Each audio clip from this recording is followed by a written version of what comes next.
Mesdames, Messieurs, bonjour, nous sommes le mardi 26 décembre 2017 et Wall Street a terminé dans le rouge vendredi tout en terminant la semaine avec des gains modestes. Le Dow Jones a cédé 0,11%, le S&P 500 0,05% et le Nasdaq 0,08%. À noter tout de même AIG qui a perdu 1,28%, clôturant à 59,31 $ l'action.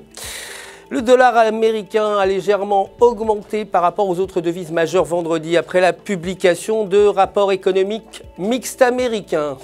Les commandes de biens durables de base ont été moins élevées que prévu, à moins 0,1% contre 0,5% prévu, et les ventes de maisons neuves ont été meilleures à 733 000 contre 654 000.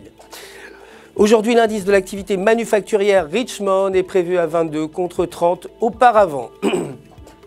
Côté matières premières, le cours de l'or a progressé de 0,63%, clôturant à 1274 $ l'once, et le pétrole brut a progressé de 0,38% à 58,41 $ le baril sur des volumes légers vendredi, confirmant son plus haut niveau depuis 2015 sur les promesses du leader de l'OPEP, l'Arabie Saoudite, et du leader ne faisant pas partie de l'OPEP, à savoir la Russie, que toute sortie de baisse de la production de brut serait graduelle.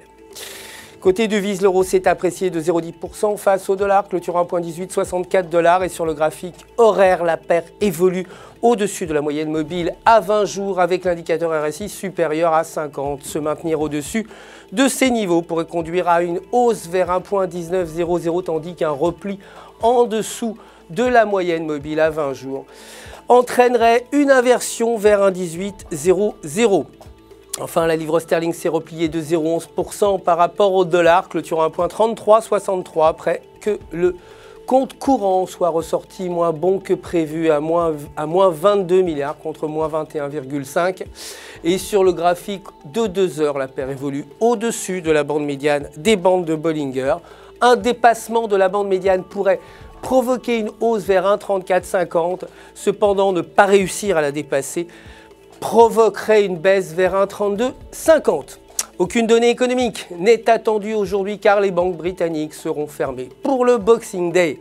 C'est la fin du Flash, merci de nous avoir suivis. Je vous retrouve, vous le savez, demain matin pour la suite de l'actualité des marchés du FX. D'ici là, restez avec nous. N'oubliez pas de vous connecter sur www.ufx.com pour retrouver, vous le savez, votre gestionnaire de compte personnel qui répondra à toutes vos questions. Toute l'équipe du FX se joint à moi pour vous souhaiter une excellente journée sur les marchés.